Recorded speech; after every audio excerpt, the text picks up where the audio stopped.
그러니까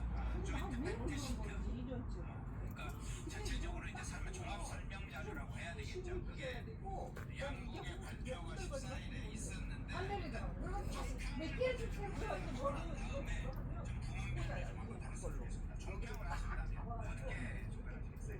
오래전에 BCN 3세기에 투키디데스라는 역사학자를 쓴 로포네소스 전쟁사라는 책이 있습니다. 그것이 국제정치나 전쟁 공부하는 이들에게 교과서인데요. 거기 보면 이런 말이 나와요. 강대국은 원하는 것을 요구하고 약속을 받아들여야 될 것을 받아들이면 되는 거다. 이후 수천 년 역사의 근원적으로 되는데요. 이건 투자 규모로 보나 또 전체적인 형상의 의전이나 이런 걸 보나 대한민국을 일방적으로 양보하는 것밖에 볼 수 없는데 일방적 양보 사례이다. 그리고 전체 말씀드리겠습니다. 이런 정도의 양보를 하는 이유와 배경이 뭐냐는 것은 겨울이라서 더워요.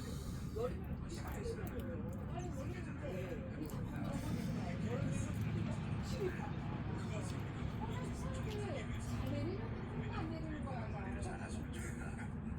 너무나 많이 양보했다니까. 일방적으로 양보했다. 자, 싸워야 될 문제니까 건강관리 잘 해야 된다고 얘기하시면서 이 부분으로 바로 넘어가 보겠습니다. 안보 분야가 가장 민감한 분야 중에 하나였던 이 안보 분야 중에 원자력 추진 잠수함 문제를 먼저 다뤄보겠습니다. 농축, 우량한 농축 문제도 있었고 사용 후 핵연료 재처리와 관련한 문제도 권한을 확보했다. 그리고 원자력 잠수함 건조를 미국이 지지했다. 이 부분이 이제 팩트시트에 담긴 것으로 알려 있는데 이 부분에 대한 일단 해석 여러 가지가 나오고 있는데 어떻게 결론만 말씀드리면 알맹이는 없다 이렇게 말씀드릴 것 같습니다. 왜냐하면 우리가 원자력 추진 잠수함을 전체로 세 가지 쟁점이 있는데 첫째는 그 원료를 어떻게 소통할 것이냐, 우라늄 농축을 허락을 받느냐, 그 농축을 허락을 받는다면 또 우리가 자체적으로 할 거냐, 아니면 미국에서 농축한 것을 들여와서 쓸 거냐 이런 문제가 있습니다. 당연히 우리 입장에서는 농축 우라늄을 고농축할 수 있는 권한, 나아가서 쓰고 난 다음에 재처리할 수 있는 권한까지 받으면 제일 좋은데 현재 한미관계의 기류를 볼 때 한쪽에서는 우리에게 올 것이 많은 뜻이는데 두 번째는 잠수함 건조를 어디서 해야 될까. 미국이 이런 원하는 대로 필리핀에서 그 조선소 자체에 우리나라의 이미 잘 연결해서 우리나라에서 만들면 좋겠습니다. 마지막으로 최종적으로 완성된 잠수함의 소유, 운용, 이거의 주체가 누구냐 이거가 중요합니다. 그래서 잠수함은 지금 대충 하는 거야. 한국의 절반씩은 이리지라고 저리지라고 해외에서 플레이스에서 건조해서 그걸 어떻게 보면 우리나라에 들어와야 되는데 그걸 구매하는 정식으로 가져오는 건지 한미 동맹의 어떠한 우호적인 차원으로 주는 건지 그런 부분도 나중에 큰 쟁점이 될 건데 이번 팩트시트에는 제가 말씀드린 세 가지 주요 정점에 대해서 구체적인 일정 아니랑 가요? 시대가 그저 사후 최선을 다해 협력한다고 이 정도 말씀드리면 첫 발자국이 된다는 의미는 있었지만 손에 잡힌 알맹이는 없다 이렇게 보는 게 객관적인 생각이 좋습니다. 지금 그 말씀하신 그러면 연료 부분에 해당된 것에 관련된 부분을 지금 여쭤볼게요. 정부는 이번 이제 한미 당국이 협상한 것 중에 우라늄 농축이나 사용 후 핵연료 재처리 문제에 대해서 미국이 승인했다, 인정했다 이런 것을 굉장히 높게 평가하고 있는 상황인데 사실은 그 큰 틀에서 승인했다 여기만 나와 있지 구체적으로 우라늄 농축에 관해서 세부적인 내용, 사용 핵연료 재처리에 대한 세부적인 내용 이거에 대해서는 아무런 합의 사항이 지금 공개되지 않고 있는데 지금 알려진 바로는 미 에너지부, 그리고 미 국무부, 미 전쟁부, 국방부에서 전쟁부로 바뀌었습니까? 여기 설치 내부적으로 미국의 주요 부처들이 국방부가 전쟁부로 바뀌었어? 반대하는 기류 적지 않고 신중한 입장이 상당히 있다고 해요. 더군다나 미국 의회의 승인 문제를 절차를 거쳐야 이런 것들이 완료가 되기 때문에 상당히 어렵다, 쉽지 않다 이런 분석도 있는데 어떻게 그 정확한 지적이시고요. 지금 거기서 한 가지 빠진 중요한 초에 우리의 그런 부분을 반대할 수 있는 중요한 요소 중에 하나가 핵 확산 금지 조약의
상황 살펴봤는데요. 그러면 잠수함의 건조 관련된 인적 잠수함 건조 장소와 연관된 문제를 한번 좀 살펴보겠습니다. 자, 그저께 이제 중요한 그 인터뷰가 소개가 됐던데 이건 뭐야? 소개 내용에 이런 내용이 있더군요. 이제 호주의 사례가 있는데 호주와 영국 일종의 이제 미국과 안보 동맹 마리아우트인데. 오커스 동맹 이 오커스 유리제, 동맹을 유리젤 체결하고 아닌데, 이거는? 호주에 원자력 잠수함을 제공하기로 미국이 이게 유리젤이 아닌데 이거는 왜 유리젤을 꽂아놨지? 이 오커스 체결 이후에 유리젤 같이 생겼는데. 약속을 했는데 실제 이것을 협정을 서명하기까지만 해도 3년이 걸렸고 유리젤 아니야? 이후에 의회 아닌데, 승인 나는. 절차를 걷는데도 이게 지금 매우 복잡한 이렇게 단계를 써보니까 거쳤다는 그렇지. 소식들이 알려졌는데 이 관련해서 이제 이 부분도 그렇지만 원자력 추진 잠수함의 건조 장소와 관련된 문제도 여러 가지 문제로 관련이 있지 않습니까? 이게 좀 다 다시 심어야 돼. 떠들고 일어나가지고 전부 다 요것만 심어놓고 저기 3개만 심어놓고 며칠 있다가 또 그러니까. 이거 심을 때 안 됐나? 이거 심을 때 안 됐어? 아직 안 됐어.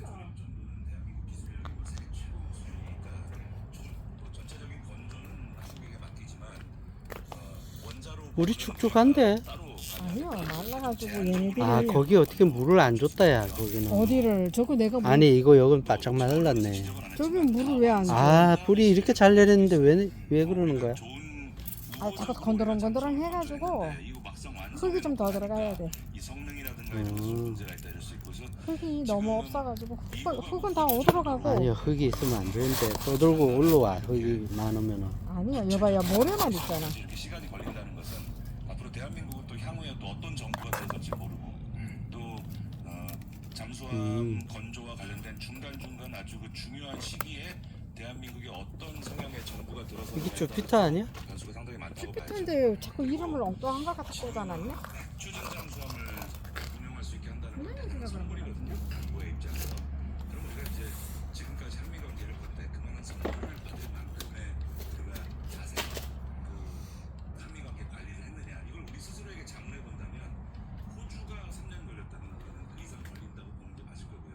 결국 이 잠수함 문제도 트럼프 대통령이나 이재명 대통령 임기를 넘어서는 사안이 될 것으로 보입니다. 이거를 가시적 성과를 만들려고 무리하다가는 결과적으로 다른 부분에서 더 양보만 하게 되는 꼴이 될 수 있으니까 우리 국민들이 첫 삽은 떴다. 이제 한 발짝 내디딘 그것에 대한 이재명 정부의 공은 인정해 주되 앞으로 세부적인 부분에 대해서는 더 날석에 감시해야 되고 또 너무 양보하거나 너무 현실적이지 않은 걸 요구할 때 우리 국민들이 견제해 줘야 되겠다. 그렇게 봐야 될 것 같습니다. 단연구 골반 필러로 시술하면 단연구적으로 볼륨이 지속되는 새로운 필러 알아? 이 필러는 단연구적으로 지속되는데 그 원리가 내 골반의 새 하거나 너무 현실적이지 않은 걸 요구할 때 우리 국민들이 견제해 줘야 되겠다. 그렇게 봐야 될 것 같습니다.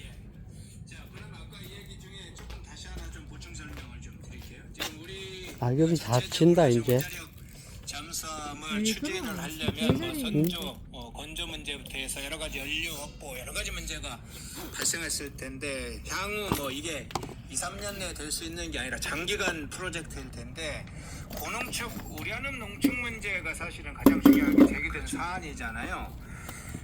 사실은 이런 과정을 거쳤던 나라 중에 하나가 일본이 그런 과정을 비슷한 과정을 겪었던 걸로 아는데 이 핵 재처리 처리권 이걸 일본도 얻기까지 굉장히 지난한 과정을 거쳤다고 하는데 그 부분은 어떤 상황입니까? 그 우리가 꼭 모범 사례 또는 반면 교사로 삼아야 될 사례가 일본 사례입니다. 네. 근데 어제 정말 참 미국이란 나라가 대외적으로 누구를 압박하거나 또 회유하는 방법이 참 주도면밀하다. 왜 그런 생각이 드는가 하면 어제 그 페넨마이크 관련해서 통화하는 그 시점, 기자님하고 통화를 하는 그 시점에 미국의 고위 장성이 한국의 원자력 잠수함이 운용된다면 그것은 중국을 견제하기 위한 목적이다 이렇게 그래. 단언을 했거든요. 네. 자 그럼 이제 여기서 뭐가 걸리냐면 우리가 원자력을 뭐 고농축 우라늄이나 이런 것들을 평화적 수단으로 쓴다는 전제하에 그 기술을 해외에 이전하고 그런 것들을 미국 의회가 평화적으로 이용한다 그러면 뭐 승인해 줄 수 있다 이렇게 해왔던 게 관례인데 이 우리 원자력 잠수함 자체가 대중국 견제용이라고 못을 박아버린 거죠. 그럼 어떤 의미에서 선의의 고농축 우라늄을 우리가 인도받는데 상당히 걸림돌이 될 것이다. 그것은 벌써 미군이 앞으로 우리 주한미군 한미동맹을 제대로 관리하고 똑바로 하라는 그 경고가 뒤에 숨어 있다고 봐야 될 겁니다. 다시 일본 얘기로 좀 돌아와서 일본이야말로 정말 강대국을 상대로 어떻게 국익을 추구하는지에 대한 뭐 우리 입장에서 좀 얄미운 면도 있지만은 정말 일본의 강대국 외교야말로 우리 같은 약소국들이 모범으로 삼아야 될 것이라고 저는 단언하는 겁니다. 1967년에 일본은 내심 원자력을 갖고 싶었지만 철저히 이빨을 숨겼습니다. 왜냐하면 45년도에 전범국이었기 때문에 그렇습니다. 그러니까 우리는 핵을 보유하지도 만들지도 반입하지도 않을 것이다. 뭐 어떤 대통령의 이야기 비슷한 선언을 67년에 했던 겁니다. 미리. 그래서 미국과 전 세계 우방들에게 신뢰를 얻은 다음에 68년에 미일 원자력 협정을 따냅니다. 그래서 사용 후 핵연료를 재처리할 수 있게 승인을 받은 겁니다. 우리는 팩트 시트고요. 일본은 68년에 승인을 받았는데 68년에 승인 받고 바로 재처리가 간 게 아니고 결국 결론적으로 말하면 1986년 이후에나 그게 가능했다는 것입니다. 근데 이제 일본도 열심히 재처리하려고 했는데 그때 하필이면 74년에 인도가 먼저 핵실험을 해버리는 바람에 미국이 안 된다. 인도가 핵실험을 했다 그러면 다른 나라도 할 수 있다. 그러니까 미국 외에 다른 나라에게 원자력 협조 이거 다 전면 백지화하자 이런 기조가 돼서 한동안 난항이 있었습니다. 그러다가 77년에 또 카터 행정부가 들어서면서 일본이 자꾸 사용 후 핵연료 찌꺼기를 보관할 곳이 없으니까 재처리를 하겠다고 하는데 우리 미국령 섬에 대신 보관해주겠다. 너희들 재처리 꿈도 꾸지 마라고 엄포를 둬놨습니다. 그래서 또 어려움이 있었는데 이때부터 일본은 재처리권을 따내기 위해서 무슨 정치, 경제, 문화 어떤 영역이든 다 숙이고 양보하는 전략으로 갔던 겁니다. 이른바 아부 외교라는 말이 이때부터 나온 거죠. 대표적으로 일본이 거의 굴욕에 가까울 정도로 미국에게 양보했던, 물론 뒤에 다 숨은 카드가 있는 겁니다. 핵이라는. 한 세 가지만 말씀드리면 우리 너무나 잘 알고 있는 1985년에 프라자 합의를 조건 없이 수용했습니다. 그 덕분에 엔화 가치가 절반이 날아갔습니다. 그 일본에도 경제 공부한 사람 많을 텐데 이걸 우리가 수용하면 어떤 일이 있을 거라는 거 모르지 않았을 겁니다. 하지만 뒤에 핵 재처리라는 복심을 위해서 참은 것이죠. 그리고 86년에 미국 반도체 기업이 너무 치고 나가니까 미국에서 제동을 걸었는데 그게 그 유명한 미일 반도체 협정입니다. 그게 핵심 내용이 두 가지인데 반도체를 절대로 덤핑하지 않겠다. 그리고 두 번째는 일본 내 미국 반도체 시장을 최소 20% 이상 유지한다. 사실은 말도 안 되는 부당거래죠. 이거는 그거 참았습니다. 뒤에 핵 재처리권을 따내기 위해서. 그 외에 여러 가지 미국에게 양보 일변도로 나간 결과적으로 2006년에 롯카쇼 재처리 시설이라는 걸 만들었는데 연간 800톤의 플루토늄을 재처리하고 있습니다. 근데 플루토늄을 만들어서 다시 이거를 핵발전 연료로 쓰고 있는 건데 바로 여기가 중요한 거죠. 플루토늄을 아주 천천히 핵발전을 시키면 원자력 발전소가 되지만 그것을 일시에 핵반응을 시키면 그게 우리가 말하는 핵탄두가 되는 거죠. 그래서 전문가들의 말에 의하면 미국만 승인한다 그러면 일본은 하룻밤 사이에 핵무장국이 될 수 있다. 이건 정설입니다. 그래서 그만한 정도의 안보의 주도권을 잡기 위해서 적어도 68년부터 일본은 철저히 미국에게 숙이고 미국에게 아부하는 전략을 취했던 것인데 유달리 민족적 자존심이나 이런 것들을 앞세우는 대한민국의 국민들이 이 사례를 좀 반면교사로 삼아야 되지 않겠는가. 미국에게 열받는다고 할 말 다 하고 열받는다고 화염병 던지고 돌 던지고 뒤에 가서 그것 가지고 또 자랑하고 그거 민주화했다고 또 자랑하고 자 이게 좋은 거냐 아니면 일본처럼 국익과 생존을 위해서 50년 정도 내다보고 이렇게 가는 게 옳은 것이냐. 정답은 정해져 있다고 생각합니다. 사용 후 핵연료 재처리 이 문제를 권한을 받기 위해서 지난한 거기에는 플라자 합의의 이면에도 그게 있었다는 또 사실도 또 이야기를 해주셨네요. 사실은 이제 긴 시간 60년대 후반부터 70년, 80년 긴 기간 동안에 그 과정을 거쳐서 일본이 결국은 얻게 되는 핵 재처리에 관한 권한 그 부분을 좀 자세하게 설명을 해주셨습니다. 우선 안보 분야에서 원자력 추진 잠수함 문제를 중점적으로 좀 먼저 다뤄봤고요. 자, 경제 분야로 한번 넘어가 보겠습니다. 관세 협상 분야로 넘어갈 텐데 자, 이 부분부터 한번 좀 따져봐야 될 것 같습니다. 이 이재명 정권은 대미 투자, 현금 투자가 200억 달러로 줄었다, 이런 점을 강조하는 것 같아요.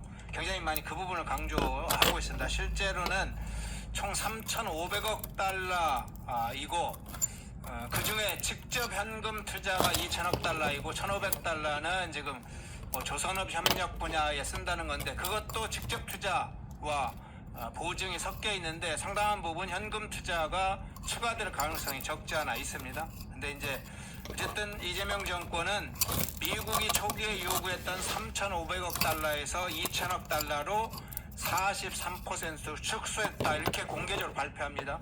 누가 들으면 일본은 5,500억 달러고 한국은 2,000억 달러 정도 되는 것으로 이렇게 일종의 착시 효과, 사실상 속임수 같은 걸 쓰는 일이 지금 벌어지고 있는데, 이 부분은 여기다 이제 LNG 부분도 있잖아요. 1,000억 달러.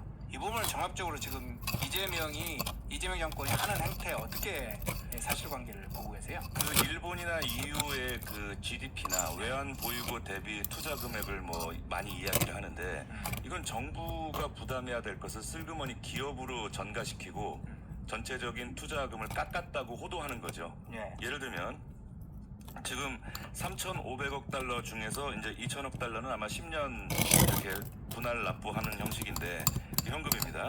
그다음에 1,500억 달러는 이제 조선협력이라고 돼 있는데, 아니 내가 묻고 싶은 것은 조선협력이라면 우리나라 노동자들 노동 인건비 같은 게 중심이 될 것 같은데, 우리가 정말 수많은 사람들이 다치고 고생해가면서 배운 우리의 조선 기술 농축된 그거를 그냥 주는데, 그거는 그 2,000억 달러 현금하고 뭐 다른 거냐?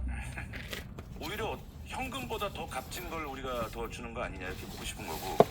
아니 그렇게 노동자들 인권을 외치는 이 정부가 조선소의 막 속칭 몸으로 때우는 1,500불을 이렇게 별것 아니다, 우리의 협상 노력으로 그건 별것 아닌 것으로 현금 대신 별것 아닌 것으로 줘도 되게 됐다, 뭐 이렇게 얘기하는 거에 상당히 저는 조금 좀 자존심이 상하는 거죠.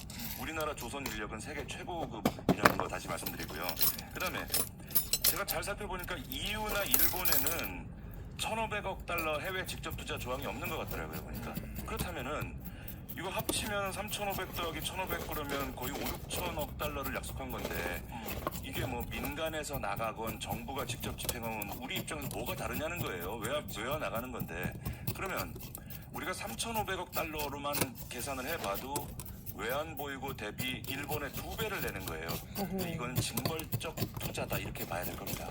근데 이것을 국민들에게 솔직히 한미 관계가 다소 좀 난항이 있고 우리 정부에도 좀 미진한 부분이 있어갖고 다른 선진국 대비 우리가 좀 많이 내고 있다. 하지만 우리 정부가 열심히 노력해가지고 그 투자를 통해서 소기의 성과를 만들어서 반드시 국민 여러분께 보답하겠다, 이렇게 성명이 나와야지, 우리의 노력으로 많이 깎았어요, 1,500불은 그 우리 몸으로 때우면 되는 거니까 우리가 협상을 잘한 거지, 이건 말이라고 하냐 이거예요. 그래서 이제 우리 국민들이, 우리 펜앤마이크 시청자분을 포함해서 대부분 다 외신 봐요. 아마도 팩트시트 나왔을 때 우리나라 언론 안 보고 바로 백악관 홈페이지 가서 보신 분들 많을 거예요. 이제 이런 방식으로 국민을 호도할 수는 없다, 다시 한번 말씀드리고 싶습니다. 예. 자, 대미 투자 자금 중에 이제 2,000억 불, 그 중에 이제 매년 200억 불은 매년 10년간 분할로 납부하는 것은 확정이 되어 있는데, 그 팩트시트에 담긴 내용에 이 내용이 담겨 있다는 게 확인이 됐습니다. 투자금을 납입하지 못할 경우에 미국이 관세를 다시 인상할 수 있다, 이렇게 이 방안이 지금 팩트시트에 남겨 있다고 지금 확인되고 있는데, 그러니까 기준은 이렇다고 합니다. 미국의 투자처 선정 통지를 받은 날로부터 최소 45 영업일이 경과한 날 납입하게 돼 있는데, 이 납입을 안 하면, 못하게 되면 미국은 두 가지 중에 하나를 한다고 그래요. 상당히 그 이자를 높게 받거나, 또 하나는 관세를 다시 인상하는, 뭐 이런 방안들을 지금 팩트에 담았다고 하는데, 그건 어떻게 평가하나요? 그 문제가 정말 앞으로 민감한 사안이 될 거라고 봅니다. 근데 제가 팩시티를 보면서 조금 부분은 뭐냐면, 연간 우리나라 외환 위기가 올 수 있으니까 이게 200억 달러 이상을 우리가 요구하진 않겠다는 안전 낙엽이 지기도 전에, 이게 단풍이 들기도 전에 낙엽이 지네. 순전히 너무 더워서 정부가 그래. 투자하는 아, 이쁘게 들었는데. 아니면 정부 플러스 민간 조금 더 빨개져야 되는데 이게 새빨개지는 단풍이거든. 기업이 개별적으로 투자하거나 근데 이게 정부가 또 약속한 투자를 하거나 우리의 외환 보유고나 우리 외환 빨개지기 자산이 전에 향후 이거 10년 동안 에이, 따박따박 투자금을 줄 수 아쉽다. 없는 상황이 분명히 올 거란 말이에요. 한 번은. 자, 그러면 이제 이 우리가 분납은 10년 동안 해야 되는데 결국 이 조항은 향후 10년 안에 대한민국의 어떤 성향의 정부가 들어서도 극단적인 친중, 친북, 반미 그 행보를 사실상 못하게 된 거다. 예를 들어서 여러 가지 그 말하자면 고무줄 같은 귀에 걸면 귀걸이 조항들이 무척 많아요. 예를 들면 너희들 정해진 날짜에 입금 못했네. 자, 그럼 그 당시 한미 관계가 우호적이라면 그거 뭐 몇 달 늦는 것 같은데 이번에 내가 잘 조용히 넘어가 줄 테니까 다음부터 늦지 마. 이렇게 넘어갈 수 있는 옵션도 있습니다. 예. 두 번째는 몇 월 며칠까지 돈 안 내면 관세 올라가. 아니야, 너희들 이런 식으로 돈 제때 입금 안 하는 거 보니까 투자 금액을 늘려야겠어. 뭐 강대국은 약소국을 상대로 얼마든지 협정 내용을 원점에서 다시 재검토할 수 있는 거죠. 그리고 그거 외에도 먼 훗날 10년 지나갔고 우리가 투자한 게 소기의 성과를 거뒀다고 가정해 보는 겁니다. 자, 그러면 그 투자에서 낸 뭐야, 이익을 우리에게 배당하는 그 절차 그거는 뭐야? 시기 몰라, 그거 뭔지. 미국이 정한단 말이에요. 그 당시에 야, 대한민국이 그거 다 우호적인 크면은 미국의 못 우호적인 치겠다. 정부가 들어선다면 근데 빨리 더 그거를 많이 잘라내지 말고 안 잘라 안 잘랐는데 그대로 키우면은 이게 왜서 뿌리가 안 되나 봤더니 밑에 이를 여기다가 이거 그냥 여기다 심어놓은 건 이래. 논의를 해봐야 돼. 아니 그게 그래서 아니고 조금 기다려. 이렇게 안 줘도 그만인 거죠. 흙을 너무 많이 넣으면은 큰 그래 그림을 돼. 이야기해 흙이 뭐 대한민국의 반미 보수력을 없을 거다. 그게 없어 밑에. 보수력이 좋을 것 같지만 예를 들어서 흙이 보수력이 그렇게 좋지 그게 않아. 없다니까. 매년 오히려 마사가 미국이 보수력이 내 더 좋아. 이 엄청난 외환 보유고 그래서 걱정하지 말르면은 않습니까? 그렇게 된다니까. 정말 미국에서 안 돼. 관세 올려. 그냥 안 돼. 마사를 많이 넣는 게 더 좋아. 그 한마디에 정권이 위태로워지거든요. 딱 족쇄에 걸려 있다는 의미인가요? 이제 대한민국이 어떤 정부가 들어서도 신중 발휘는 못할 거다. 그런 의미가 있습니다. 자, 이번에 이제 팩트시트 안에는 이런 내용도 있죠. 비관세 장벽 완화 부분이 담겨 있잖아요. 이 부분이 비관세 그거는 이제 관세 대상이 안 됐던 비관세 영역의 장벽이 완화된다, 풀린다. 자, 그래서 여러 얘기가 나와요. 농업 식품 분야, 기술 서비스 분야, 여러 얘기가 나와요.